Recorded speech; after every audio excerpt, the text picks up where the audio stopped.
Hello and welcome back to the second annual Ghana Hemptech Conference. My name is Devisha L. Johnson, and this is Sunday, day three on the Hemptech Conference. Today we're talking about technology, everything about technology and agri.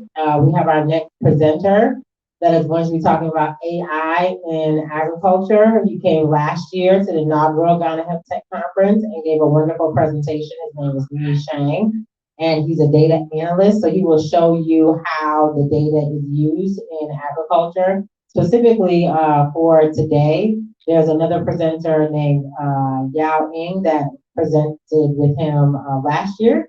That's also going to be coming on later on this afternoon. But Lee will be talking about AI and agri. This is important for everyone that's going to be farming hemp because you need to know what's in the soil, needs to know how to best compose the nutrients. As Mo was saying yesterday, we were talking about indoor versus outdoor grow. This presentation is going to be important to go along with that. So without further ado, I would like to invite Yi Sheng to talk about AI and agri. Please welcome him. Thank you very much. You are welcome once again. And I want to thank the organizers for the opportunity to be here back again. Last year we had an awesome time here. In fact, it was an insightful one for us because it was the first conference which opened our knowledge to the whole production in itself and our ability to get involved in them. But today we are going to look at one important element in terms of agriculture because the world is moving in a pace that we need to catch up with. And we are looking at how to become effective, how to become high, how to produce in a high quantity, and also cutting down costs and making a lot of money. Because I don't think we go into business just to be in business, but we go into business at the end to look at how to make money, maximize money. So it's very important. So we want to look at today, we are looking at AI, artificial intelligence in agriculture. The field is constantly growing as the world is evolving, and technologies are being developed to make work more easier for us and to achieve greater things. So we'll look at the first slide. We'll look at the three elements that we are going to look at today when it comes to agriculture and AI in agriculture. We are looking at robots in agriculture. And in terms of, we are looking at irrigation, weeding, how are the introduction of robots in agriculture been helpful over the years to us? Then we are looking at drones in agriculture. Last year, Professor Nanaya took us through drones. If we were here, we appreciate that. He took us through the activity or the involvement in drones in farms and how they have evolved and helped in cultivation of a huge tons of land. Then we look at crop monitoring. In the crop monitoring, we are looking at the yield mapping and we are looking at monitoring. See, we need to understand the nature of our lands in a generation or in a world where we are constantly battling with the issue of climate change, because it has been recorded that we should expect higher temperatures in the years to come. So how are we going to keep our crops growing? Means that we need to sorry, we need to find ways that will help us monitor our crops, the yield. We need to map it. Then we look at programming of softwares that has helped in mapping our crops and its yield. Then we look at yield calculation, sorry, in collaboration. Then we look at the processing of the yield. Then the last thing we are going to look at is GIS and remote sensing agriculture. That is geographical information system and remote sensing in agriculture. That's why we're looking at machine learning. How can we use machine learning languages to help us predict the growth of our crops, to help us predict that if I look at this particular region of a particular land, I'm going to yield this number of crops, I'm going to yield this number of this is what I'm expecting at the end of my harvest. These are being it. So these are the four elements that we are going to look at in terms of the application of AI in agriculture. Before we do that, we are going to watch a short video a short animation.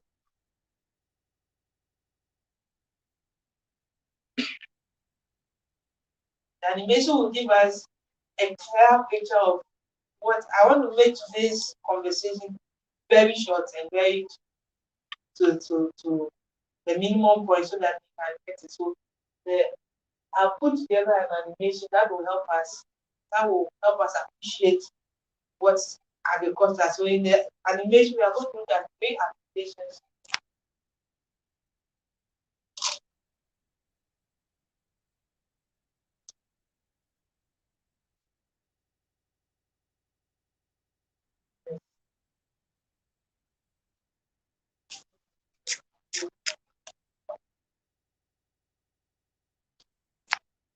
So in this video, we see a man that is into agriculture, that grows crops, and he's looking at how to grow his farm to a certain point that can yield. Then he's looking at seasons that is in place. So it shows us that the population food production must increase by a whopping 70%. The only way that can be achieved is through the help of AI. The only way and how AI is integrated.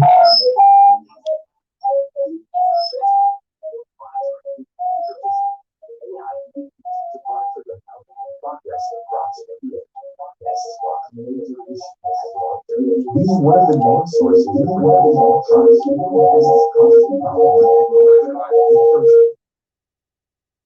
it is not. Let's go back to the slide. Go back to the slide.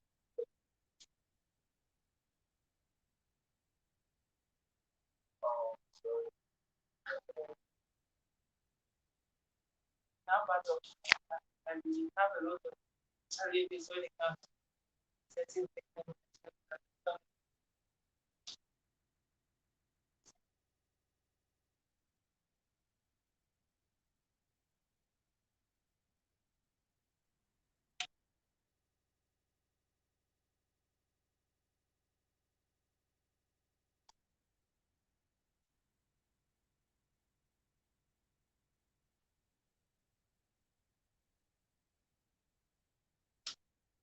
Let's have a conversation as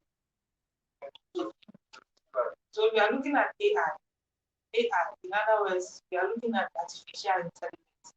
And artificial intelligence has been one of the innovative technologies that have come up over the years that has been adapted in different fields, especially when you go to the Americans adapted a lot in terms of their military and security stuff.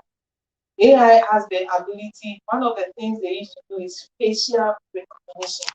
So in other words, they put a lot of images in a machine and the machine gets to scan a lot of then it begins to identify a group of people. So that is the AI. So we are back to looking at AI in terms of agriculture. So we see that the world's population is assumed to be nearly 10 million by 2050. And that is very alarming. And in terms of agriculture, we need to look at how can we meet up with the growing population over the years. So if by 2050 we are going to grow by 10 billion, how are we going to go to cover up the 10 billion of people in the world? And we see that at present, about 37.7 of the total land surface is used for crop production. So the total land surface of this earth, we are using almost 37.7% of that land surface for crop production. And in it comes with job generation that contributes to the national income. Agriculture is very important. Agriculture back in the days or some few years ago in Ghana was the backbone of Ghana's economy before the service sector came in. It held high the economy of this country. In other words, agriculture also contributes, it creates jobs.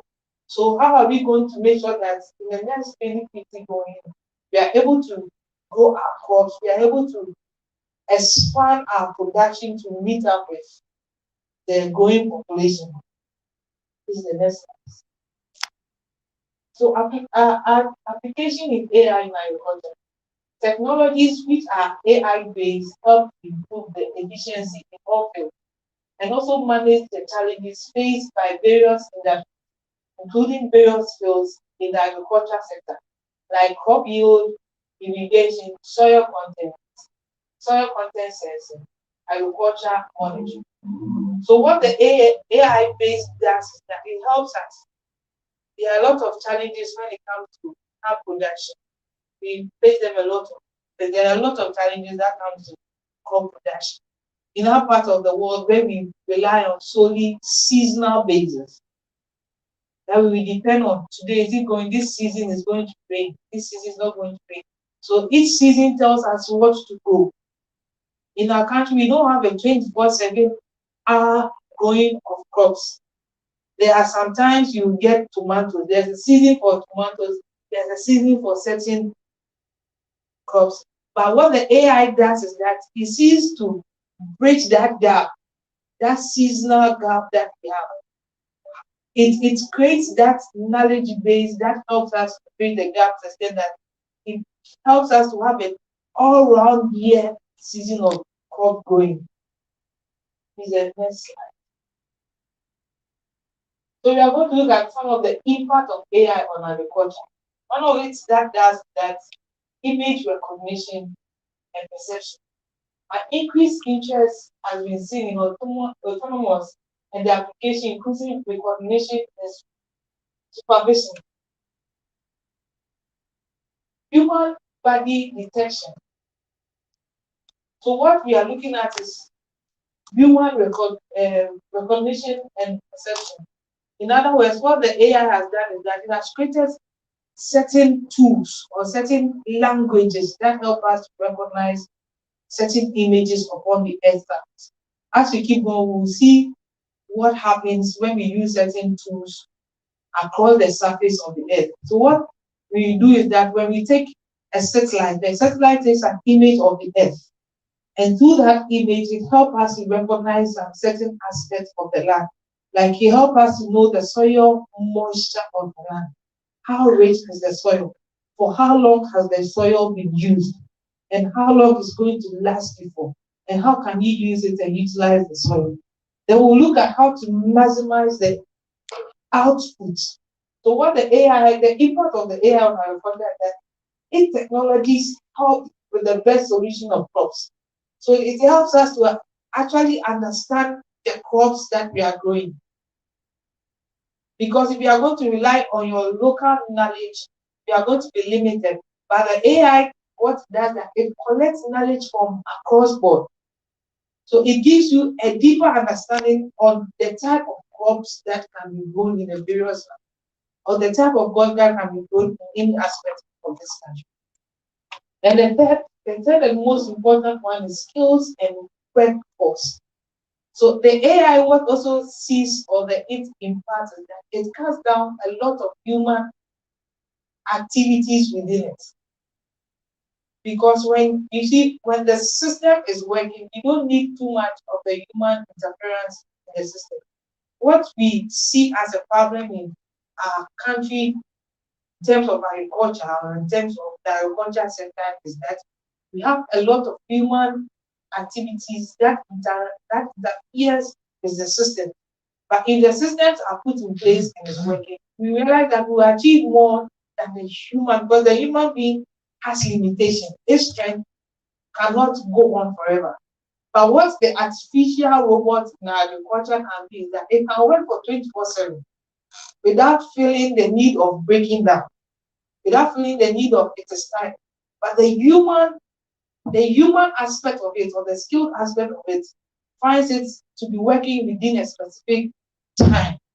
So the AI helps in bridging that gap. Let's move to the next slide.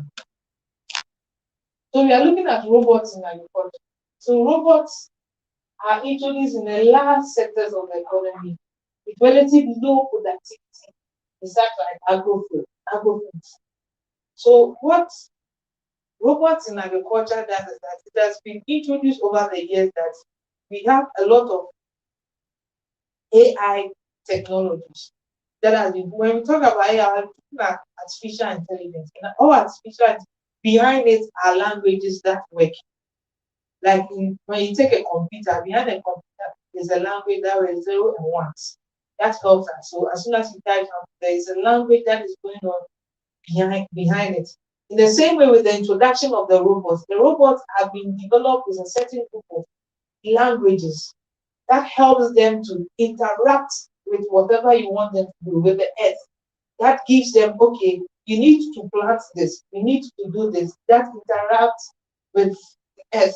So the robots are made up with sensors or arrayed sensors that senses what goes on within the earth. That helps us to collect the data that we need. So a data is put into the robot.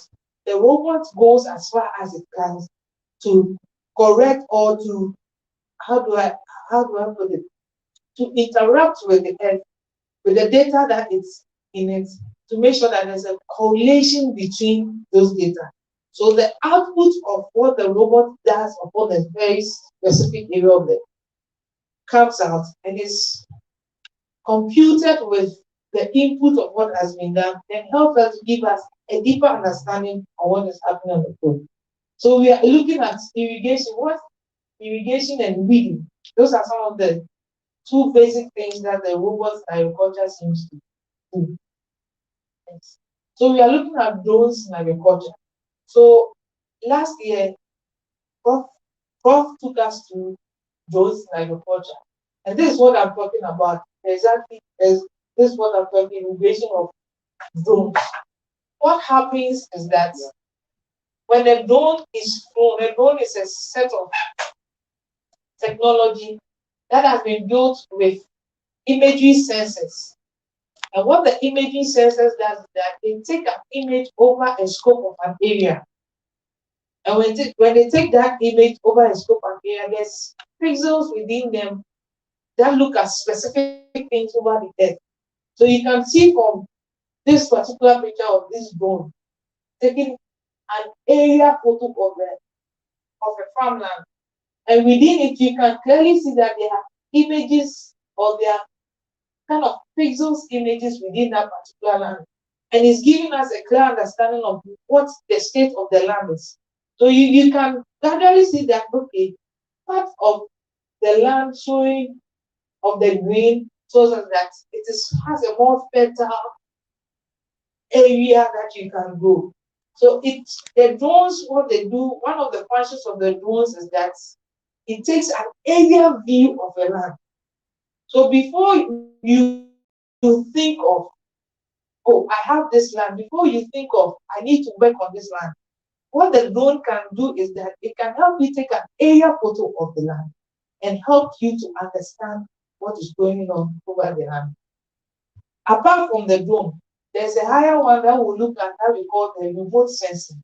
The remote sensing that deals with using satellite images. And the satellite images, one of the benefits of the satellite images over the drones is that the satellite images have the ability to give you images over a year, over a decade span.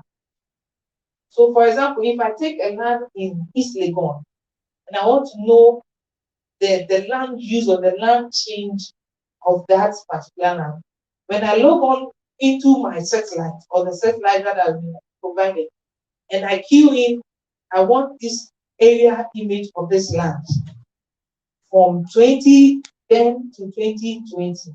What is that? It's going to give me each year what has gone on with it. And it gives me the ability to analyze them to know what has transpired over the land and how useful the land is. So it's in the same way that the drones also do. They take an area view of the land and begin to give you the analysis of what actually is taking place within the land. And some of the drones are also used for planting. So as I said, we are taking away the human activities of the human activities away and putting in place technologies that will help you within 2 hours to be able to plant almost 200 or 500 or 1,000 trees or 1,000 trees or seeds at a go. which by the human, you will need 10 to 5, 10, 5 to 20 people to be able to plant a certain number of trees.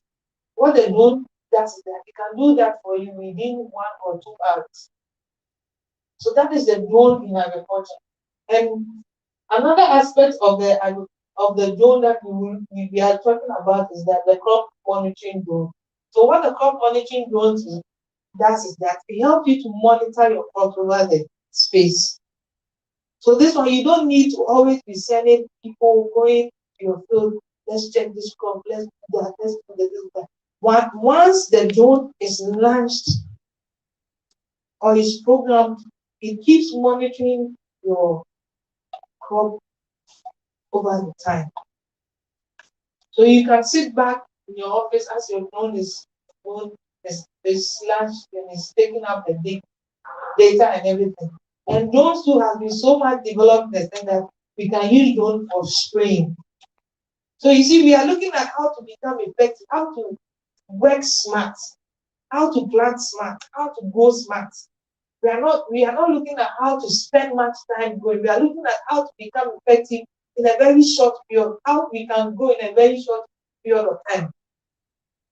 So that is what the AI does for us. Business.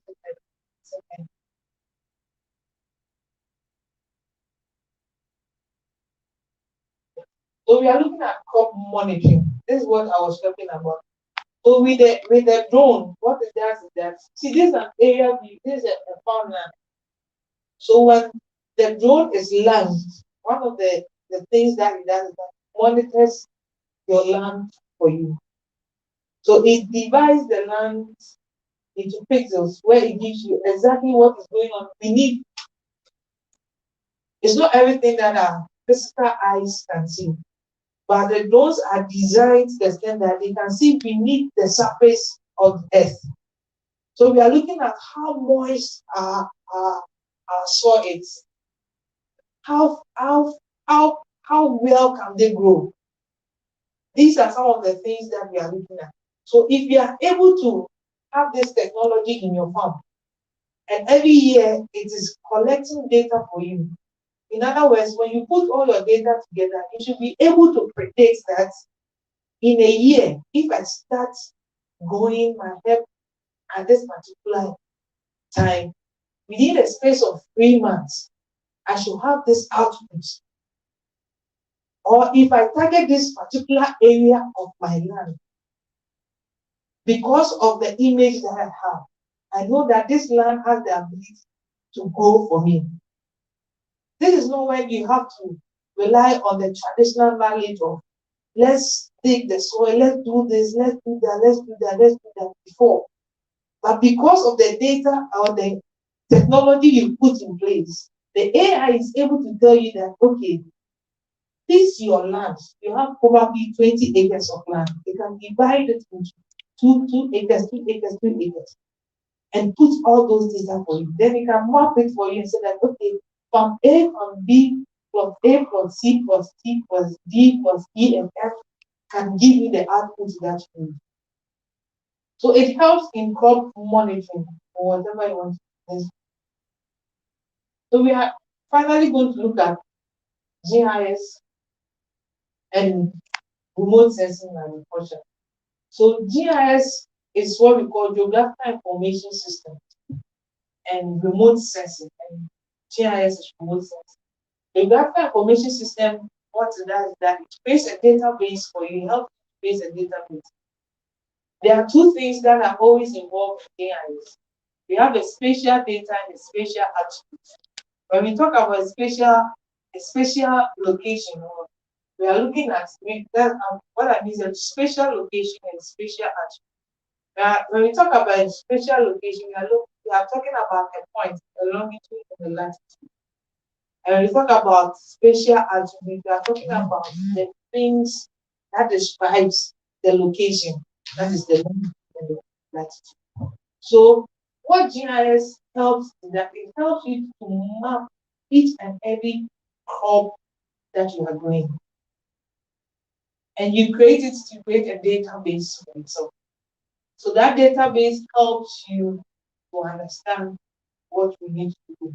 So it says that the central issue in agricultural development is necessity to increase productivity, employment, income of 4 segments of agricultural production or by applying GIS in agriculture. GIS tools and online web resources are helping farmers conduct crop forecasting and managing their agricultural production by utilizing multi-spectral images collected by satellites. So what happens is that thanks to the US and the satellites that has been launched over the years, we are able to access the Earth from a very far place. And every second, the satellite keeps taking images of the Earth. There are images that have been stored over years, because the satellites don't stop working. It moves up every second. So what GIS helps is that it helps you to predict the crop, will help you to predict your production. Because through that, once you get access to the imagery, the spectral multispectral images collected by the satellite, it helps you to predict what you need to do. So you don't need to go too much in doing surveying. You need to get someone who has basic knowledge of GIS to get you an image of a land over 10 to 20 years. Then within the 10 to 20 years, it helps you to understand what has happened to the land over 10 to 20 years. What are the land changes? What are the land uses of the land? What are the soil capacity of the land? What are the moisture of the land? What is happening? How has rain over the years affected the land? So it helps you to know the rain, how much the soil can contain rain, the retainage of the soil. So this is what GIS does, and in most senses. So basically, so we are looking at the future. And almost done. We are looking the solutions needed to become more affordable. The solution needs to become more affordable to ensure that technology reaches the masses. An open source platform will make solutions more affordable, resulting in rapid adoption and high penetration among farmers. So the solutions are available, but in our part of the world, it's very difficult to have these technologies being played here. But the only solution for us to be able to meet up with the 2050 goals is by adapting technology science. If we want to experience mass production in our home, then we need to adapt these technologies. Because these technologies comes with data. And in our world, what is changing the world are now data. People are rushing in for data because you can't do anything without understanding what is happening. And it's only data that can predict to you what you need to do. So these are the technologies that are currently shaping the agricultural world in terms of AI. And with GIS, it comes with machine learning. Machine learning is training a machine to be able to predict whatever that you want to do. And it comes with programming it, putting a certain data in it, and that data then goes to the machine. And the machine then predicts to us what the future holds for a certain group. So if you want to go into hemp production, probably you've seen a land somewhere. Then you talk to an specialist, the GIS specialist, say, okay, I've seen this land. I want us to do a feasibility test over the land. Let's see what has happened to the land over the years. Let's see how many years do I have with this land. That is how far AI is going with agriculture production. We are changing the scope. We want to do things. The keyword is to farm smartly. Smart. We need to farm smart because there is no time. It will get to a point that demand for ham production is going to go up. Because last year we saw that ham production can be used in the manufacturing or in the construction business. So in other words, if it becomes more available, the demands of it is going to rise. And we can't afford to be using the old method in a new generation where demands are more high. We need to be able to meet up with demand. And the only way we can meet up with demand is when we apply the technologies that are developed for us. So the game changer in all is that we need to apply it. He said technology will be useful in helping farmers in high yielding and having a better seasonal crop at a regular interval. So we will not rely on the basic, we need to farm because it's June, July, we are in a rainy season, so let's do everything as fast and trust nature or God to give us yield. But when we put the necessary technology in place, we know that we trust that we can predict and we can have what we need to do. So lastly, AI technology will be useful to predict the weather and other conditions related to agriculture, like land quality, groundwater, crop cycle, pest attack. Accurate projection or prediction with the help of AI technology will reduce most of the concerns of farmers. AI-driven sensors are very useful to extract important data related to agriculture. The data will be useful in enhancing production. So all that we've been talking about is that AI has the ability to change the whole game. That is what is doing. AI is changing everything that we are doing in our system. Now we even have autopilot cars. Those are AI machines. So the world is moving into a more cleaner environment, a more cleaner and smarter way. So today I presented to you the applications of AI in agriculture and how it benefits. And we can utilize its benefits in our farming and our production. And the key word today is that we need to farm smartly and smart in our production. Thank you very much.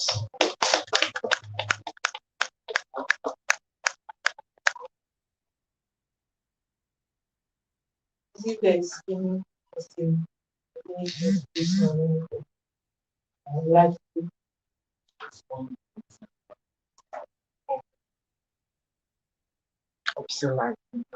Yes.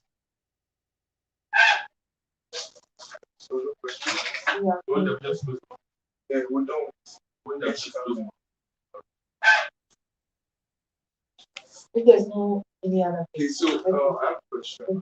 So like when you talk about drones, what kind of are they specific drones in agriculture? Those normal drones, and also like how much does each drone cost? Yes, there are specific drones for agriculture. There are different types of drones. What we see around that are used in taking pictures and all those can be used to certain extent in agriculture, but cannot be used to do crop monitoring or to do analyze the soil moisture of a land. So there are different types of drones that can be applied. And when you're looking at the cost of drone, it also depends on the lenses or the image lenses of the drone. Because in terms of you want to look at the sense, the moisture of and you need a more high-tech technology. I don't know what to say, image sensory technology that will be able to go deep above the surface of the earth, tell you exactly what is going on. So there are different types of drones in play in terms of agriculture. So if I'm a hemp farmer and I have 50 acres and I just want to see my crop and make sure that there's no animals, make sure that how much we want to go. It's just a regular, just for viewing. Just for viewing, then we can use just a regular drone costs between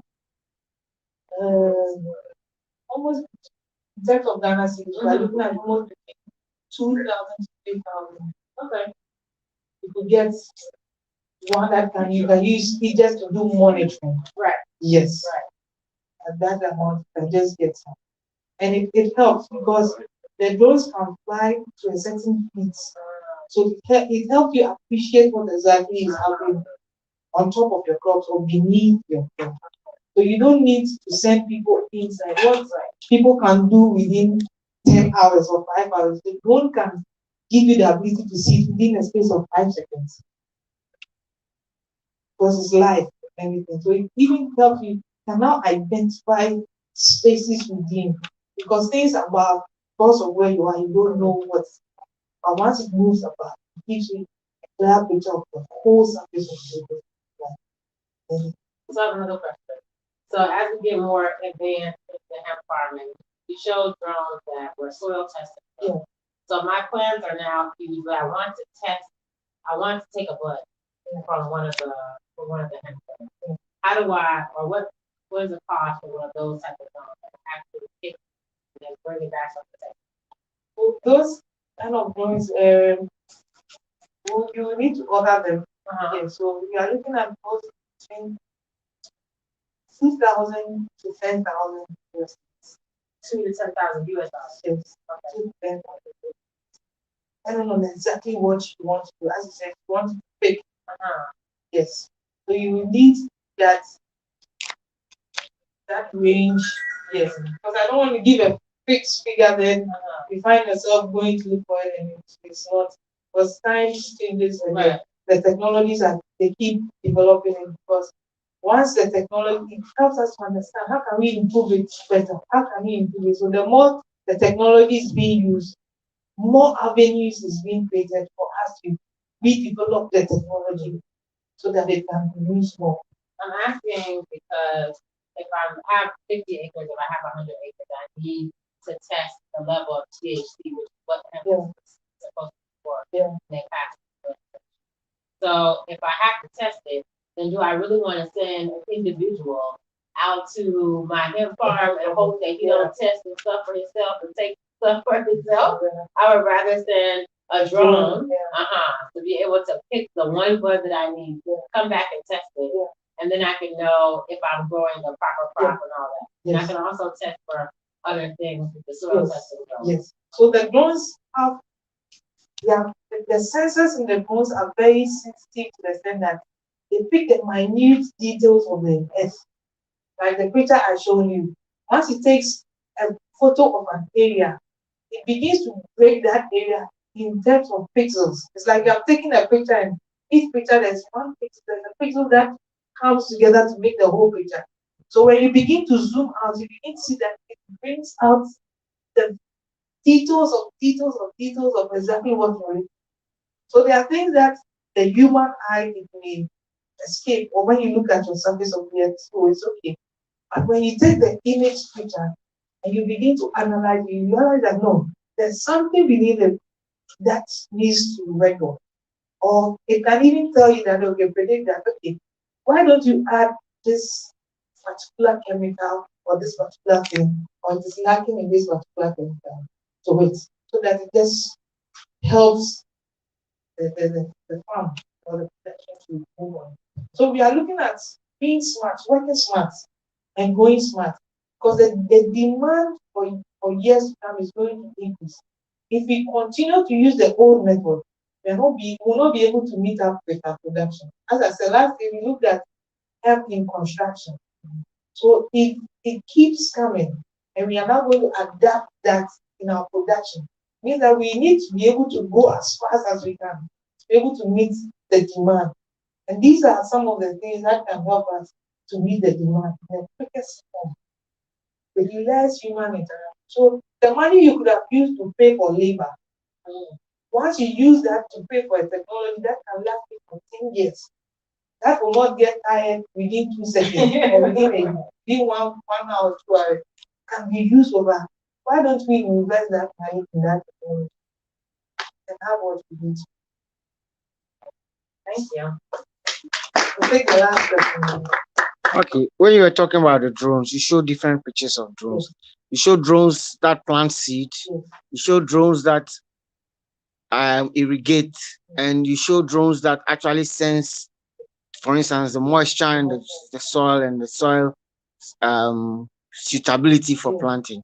So is it possible to have a multi-purpose drone for which you change the sensors or you change certain aspects for for it to adapt for There is it are some that have been programmed all together as one, but you can't have the one that has irrigation in it or the one that plants. Sometimes they put the plants and the sensors and everything in one, but there will be one that will be solely for irrigation because of the water it has to move to the earth. You get it? So there are some like that multi-purpose that you can buy and do everything for you. Then there's some specifically for planting, some specifically for watering. Because some people what they may need is just for irrigation. So buying a multi-purpose becomes another issue for them. So it's being developed in breakages like that. But all through there's one that carries all the functions together at once. If there are no more questions, I want to thank the organizers. It's really an honor to be here back again. And I hope that as I said, we are always a family. And I'm always here anytime I support. I'll do my best to be here. And lastly, I work with GhanaDistricts.com. And what they do is that they are in charge of, they collate the activities of the district within the country. So the 275, they work in hand with the MMDs, with the district assemblies, with the MPs. So they collect their data, they collect their news for them. So that is the work of the Ghana District.com. And another aspect that we have is GhanaMPs.com. You can check them out when you have GhanaMPs.com. They work solely with the MPs. So all the MPs in this country, they are working, work hand in hand with them in the district. So if you need anything, if you want to understand any districts, the scope of the district, what is happening, the plan of the district, you want to talk to an MMC or want to talk to the district assembly executive, that's anything. Once you contact her, you can get to me, we can find a way of linking you so that we bridge that gap between ourselves, so that there's not too much middlemen in terms of what you want. And you can easily, probably you located a land in a specific district that you need help to understand. Once you get where you get to us, we'll get you linked to the. That's solely the job that we do. We link investors to the districts. So what's the name of the website again? It's GhanaDistricts.com. When you go there, you find all the news, everything that you need to know about any district. And when you go to Ghana MPs, all the things you need to know about the MPs, you find them there. Yes. So that's where I work as a GIS lead. So thank you very much, and I'm very grateful. Thank you. Thank you. Thank you, Nee. Can you give a round of applause, please? So I think this was very helpful in understanding the technology part of what we can do in agriculture, specifically in hemp. The questions that I asked and the questions from the audience, it's important to know what new technologies there are, because as Mo said yesterday, Ghana is going to have just a superior product as any other country that grows hemp. So the technology that they're using in the UK, the technology they're using in Canada, technology they're using in South Africa, Ghana is going to also have to have that technology. So what you just said, if you are from in the diaspora somewhere and you want to invest here in farmland for a hemp farm, or you want to invest in a farm of any kind, you want to do real estate, any of those things, contact me. I will contact him and he can get you in contact with linking you to the district assembly members and the members of parliament in those areas to find out what you need to know about that local area so that you can invest in your hemp farm or your farm in general. So I want to thank you for joining us for this session. We have more sessions to come. Most of those are going to be online with some folks from America and some other folks from Ghana to continue on with Tech Day for the second annual Ghana Hemptech Conference. So this is your host, Devisha L. Johnson. We will take a 5-minute break so we can bring up the next presenter and then we will go to lunch. So thank you. Come back and see you.